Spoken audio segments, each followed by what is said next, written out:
Hello guys, I'm back with the prehistoric third part, and in this video we'll discuss about Neolithic culture, Neolithic full period. Okay, so let's start. अब हम start कर रहे हैं Neolithic period. इस period में क्या हुआ था, मैंने आपको पिछली वीडियो में बताया था कि सबसे पहले हमारे पास पैलियोलिथिक पीरियड आया, उसके बाद मेसोलिथिक पीरियड आया, अब न्यूलिथिक पीरियड है। इसमें क्या हुआ, पैलियोलिथिक में तो लोगों को कुछ पता नहीं था, उन्हें बस फायर की नॉलेज आई थी, वो भी अपर पैलियोलिथिक में, ठीक है।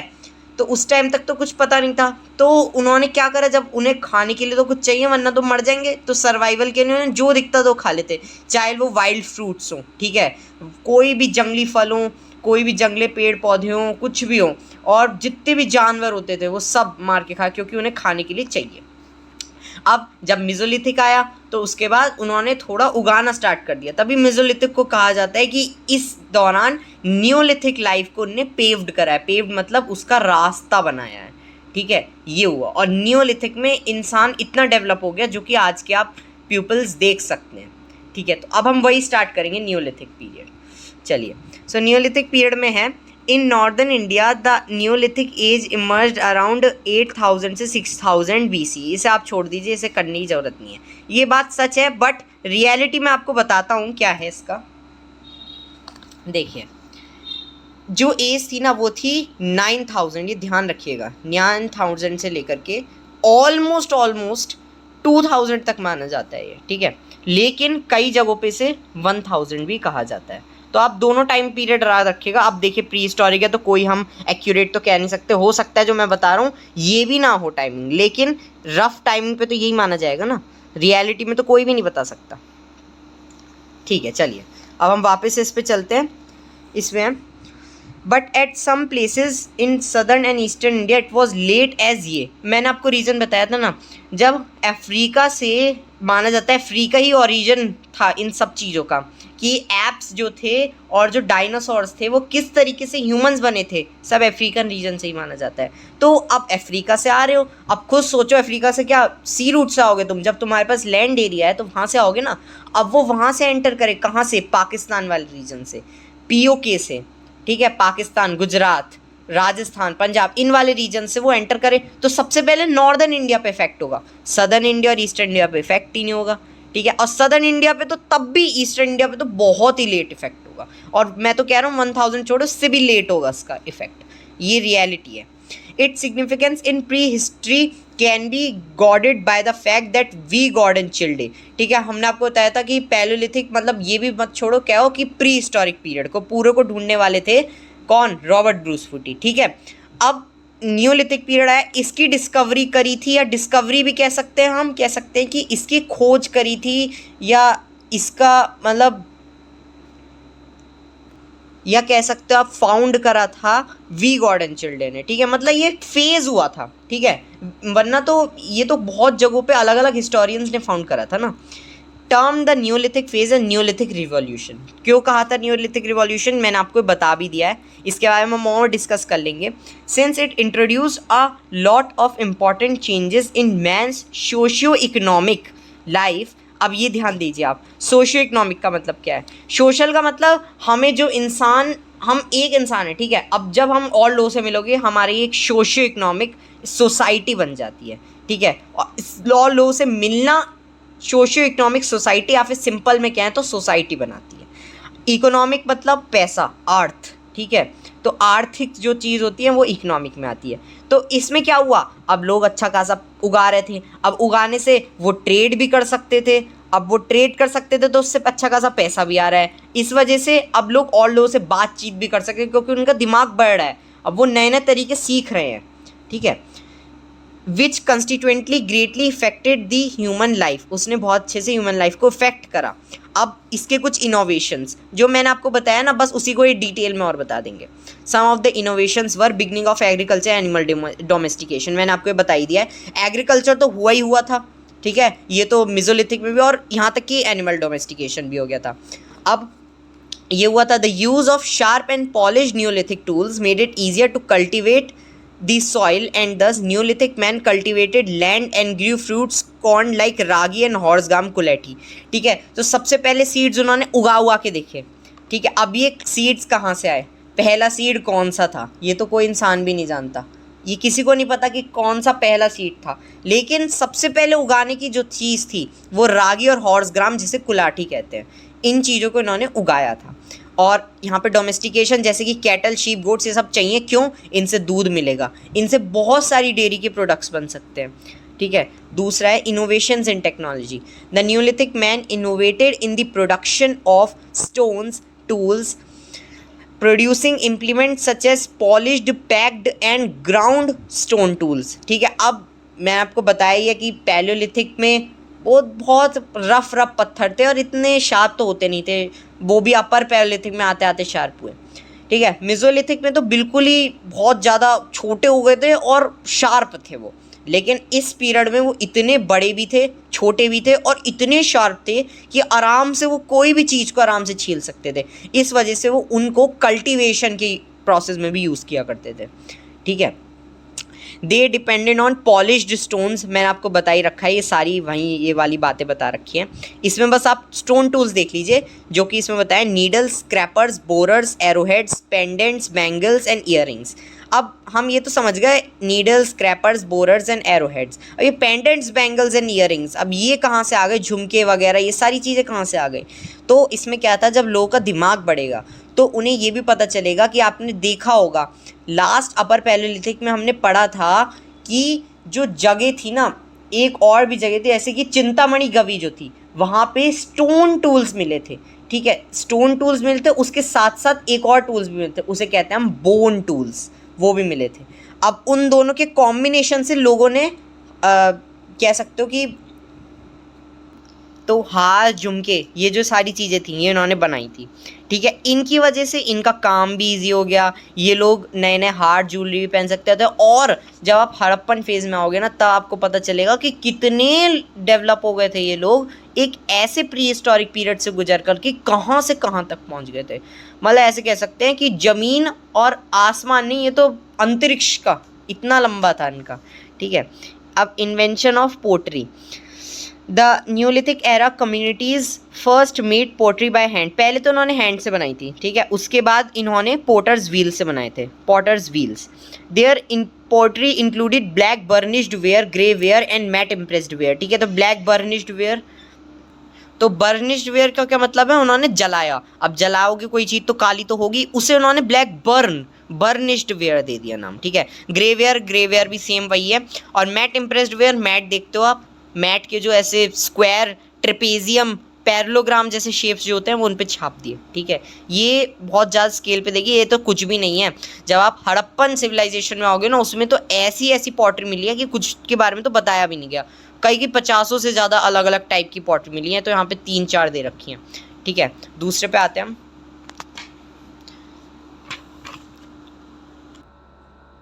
Emergence of self sufficient village communities. अब क्या हुआ, अब क्या हम इससे जानते हैं कि क्या चीज़ क्या है, ये हमें तो कुछ समझ नहीं आ रही। अब पढ़ते हैं। In the later phases of the neolithic era people led a more settled life.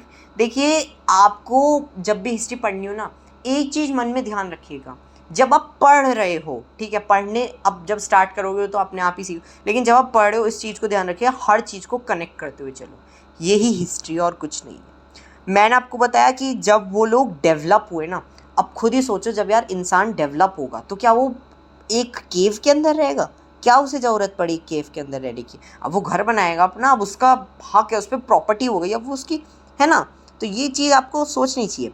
They lived in circular and rectangular houses. ठीक है, तो कुछ लोग जो थे जैसे कि सरपंच वगैरह, वहाँ उस टाइम तो नहीं चलते थे, अब मान सकते हो वहाँ के हेड जो थे ज़्यादातर वो लोग सर्कुलर या बड़े बड़े रेक्टेंगुलर हाउस, और छोटे लोग जो थे वो हट में। तो खुद सोचो कि अभी भी हमारे यहाँ के लोग हट में रहते हैं और उस टाइम पे भी हट पे रहते थे, कितना ज़्यादा अंतर था।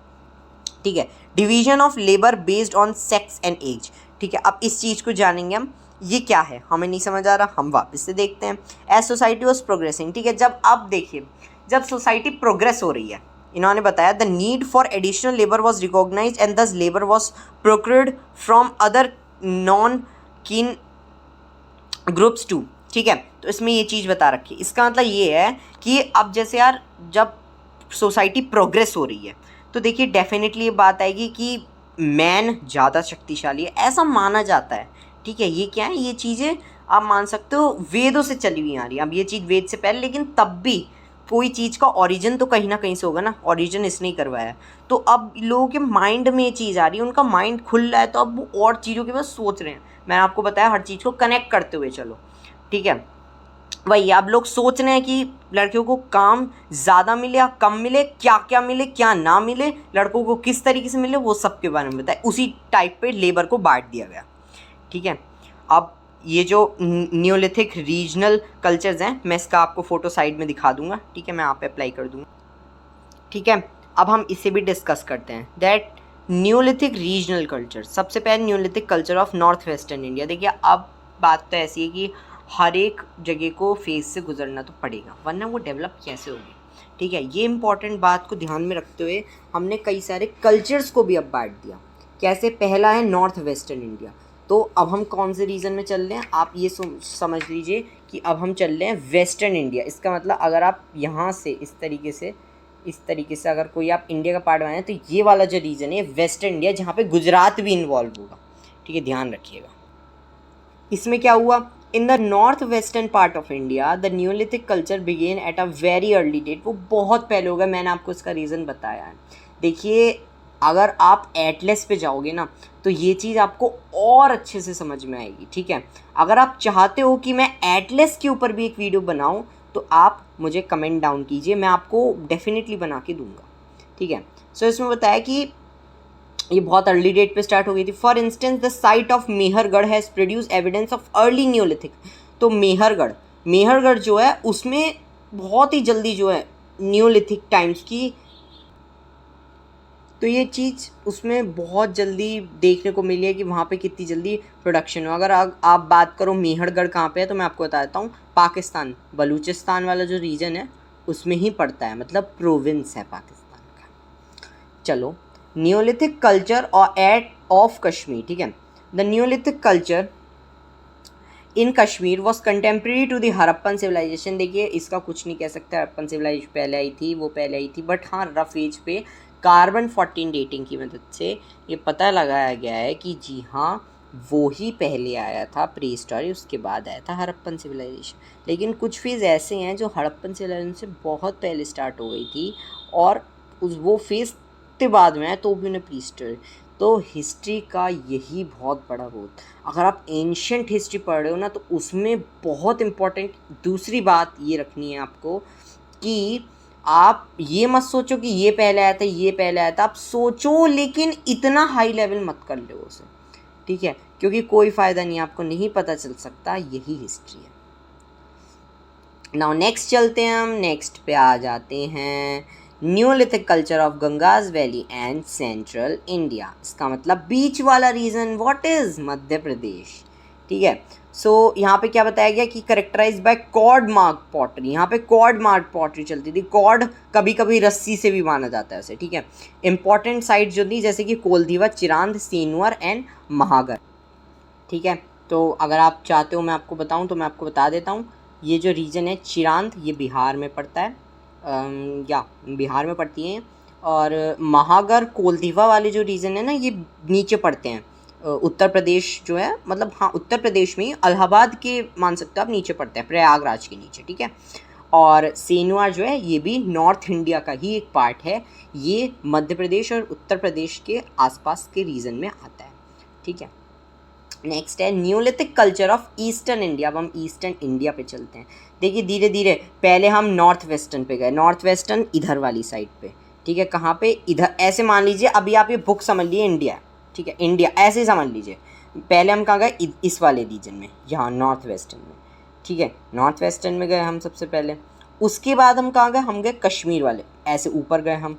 ठीक है, ऊपर गए। उसके बाद हम कहाँ गए, न्यू ले Ganga's valley, central India. Central Ganga's valley मतलब इधर बिहार से लेकर के मध्य प्रदेश वाले रीजन, क्योंकि गंगाज बिहार से भी जाती है और वहाँ पे ही वैली बनती है। ठीक है, गंगाज वैली बहुत ज़्यादा कॉम्प्लिकेटेड एक थ्योरी है, मतलब आप उसे समझने की कोशिश करोगे तो बहुत ज़्यादा डीप होती है वो। ठीक है, अगर आप चाहते हो कि मैं उसके ऊपर वीडियो बनाऊँ, सो डेफिनेटली आप मुझे कमेंट्स में बताइए, I will try my best. ठीक है, उसके बाद उन्होंने बोला ईस्टर्न इंडिया। ईस्टर्न इंडिया कब पड़ेगा? इधर की साइड, ठीक है, इधर की साइड पड़ेगा। कौन से रीजन्स? इधर सारे देख लो यार, मणिपुर हो गया, अरुणाचल प्रदेश हो गया, जितने भी यहाँ पे साइड में रीजन पड़ रहे हैं, मेघालय, त्रिपुरा, असम, ये सारे वो वाले रीजन। और यहाँ पे ये जो चीज़ें ना बताया कि कैसे हुआ। अब जैसे कि हमने तीनों में पढ़ा कि हाँ यहाँ पे स्टार्ट हो चुका था, यहाँ पे जल्दी ही हुआ था, लेकिन बिहार और वेस्ट बंगाल में ये इनकी जो सिमिलैरिटीज़ दिखाई ईस्टर्न इंडिया में, तो उसमें सिमिलैरिटीज़ दिखी कि जो न्यूलिथिक कॉम्प्लेक्सेस जो थे ना ईस्ट और साउथ ईस्ट एशिया के, वो बहुत मिलते जुलते थे। अब आप सोच रहे होगे सर जो वो वाली चीज़ें जो आ जाती हैं मेघालय, त्रिपुरा, ये तो नॉर्थ ईस्टर्न वाले पार्ट हैं। जी हाँ, ये नॉर्थ ईस्टर्न वाले पार्ट हैं, बट आप इसको देखो, इनने क्या कहा, ईस्टर्न इंडिया। ईस्टर्न इंडिया में सब इन्वॉल्व होता है। इस वजह से इस क्वेश्चन को आपको और अच्छे से दिखाने के लिए उन्होंने नॉर्थ ईस्टर्न इंडिया को बांट दिया है। देखिए eastern India, north eastern India दोनों, लेकिन ईस्टर्न में देरी से पहुँचा है, ध्यान रखिएगा। तो इस वजह से ईस्टर्न की जो चीज़ें हैं उन्होंने साउथ ईस्ट एशिया में भी दिखाया। इतनी देर में जहाँ से हमारे इंडिया में ट्रैवल किया, इतनी देर में और जगह साउथ ईस्ट एशिया तक फैल चुका थी वो चीज़, ठीक है। अब हम न्यूलिथिक कल्चर ऑफ क्या पढ़ेंगे? सदर्न इंडिया, मतलब अब मान लो आप यहाँ की साइड जा रहे हैं नीचे, ठीक है। सो यहाँ पे बताया कि these sites have been found mainly in Andhra Pradesh and Karnataka and in north western Tamil Nadu. मतलब आंध्र प्रदेश, कहाँ है आंध्र प्रदेश? सर हमें नहीं पता। नहीं पता आपको? देख लो, ये आ गया इंडिया का मैप, यहाँ ये जो रीजन है ना, ये वाला आंध्र प्रदेश है। सदर्न इंडिया का मतलब आप समझ लो कि मध्य प्रदेश से नीचे जाते ही यहाँ पे ये जो रीजन आ जाएगा ना, ये वाला पूरा नीचे का रीजन जो पड़ेगा, ये आंध्र प्रदेश है, ठीक है। अब कोई कहेगा कि उड़ीसा की, अगर मान लो मैं उड़ीसा कहूँ आपसे, तो ना भैया ना, ये गलती मत कर लियो। उड़ीसा साउथ में कहाँ पड़ रहा है? उड़ीसा साउथ में दिख रहा है आपको? उड़ीसा इधर साइड में रीजन में पड़ेगा, तो कहाँ होगा? वो ईस्टर्न की साइड पड़ेगा। और नॉर्थ ईस्टर्न वो और ऊंचा हो जाता है। वैसे तो दोनों उसमें इन्वॉल्व होते हैं, ये बात हमेशा ध्यान रखिएगा अगर आपसे कोई पूछे भी तो, ठीक है। इसमें बताया कि मेनली आंध्र प्रदेश, कर्नाटका में दिखी हैं और नॉर्थ वेस्टर्न तमिलनाडु में भी दिखी है, क्योंकि पूरा सदर्न इंडिया है। These sites have ash mounds, इनमें ऐश माउंड्स है, and in the centre with settlements around them, और वो सेंटर में है सेटलमेंट्स अराउंड देम। इसमें क्या बताया गया है कि ना उन्होंने घर बना रखे हैं और बीच में ऐश के माउंट्स है बड़े बड़े। अब इसका क्या रीज़न है, इन्होंने ऐसा क्यों करा है, क्या इन्हें ज़रूरत पड़ी, कौन जाने, ठीक है। तो ये बात हम नहीं बता सकते। Neolithic culture of north eastern India, sir ये रहे देख लीजिए आप, ठीक है। तो अब नॉर्थ ईस्टर्न इंडिया की बात हो रही है। So the neolithic culture in north eastern India appears at a very late period, ठीक है। सो बहुत ही लेट पीरियड में हुआ है, एंड जनरली डेट्स फ्रॉम 2025 से लेकर के 1500 2500 से लेकर 1500 BC, और इवन लेटर वहाँ पे तो बहुत ही देरी में पहुँचा है, बहुत ही देरी में। सो ये बात आप ध्यान रखिएगा, ठीक है। अगर आपको रिवाइज करना है, मैं आपने आपको बताया, मैं आपको फ़ोटो आपको साइड में उसकी दिख जाएगी और आप उसे रोक करके उसका आप स्क्रीनशॉट ले सकते हैं, ठीक है। नेक्स्ट आते हैं हम इम्पॉर्टेंट न्यूलिथिक साइट्स। ये तो बहुत इंपॉर्टेंट है सर आपने कॉन्सेप्ट पढ़ लिया, मैंने आपको कॉन्सेप्ट समझा दिया।